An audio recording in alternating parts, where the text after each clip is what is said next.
In today's video, I'm going to show you how to add text to Canva Design. So first, I open blank Canva Design. So this link I will attach in my video description.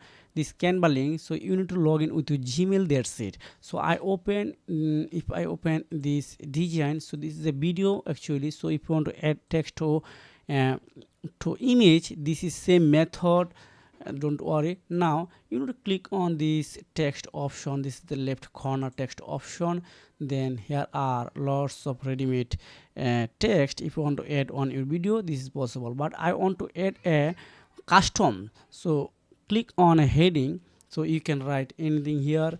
This one you can write anything. Then if you want to change this color, then click on this text color. Then you can change it black, red, and anything. So this is the method how we can add text to Canva design. So if you found this video helpful, make sure like and subscribe this channel so you can take care. Goodbye.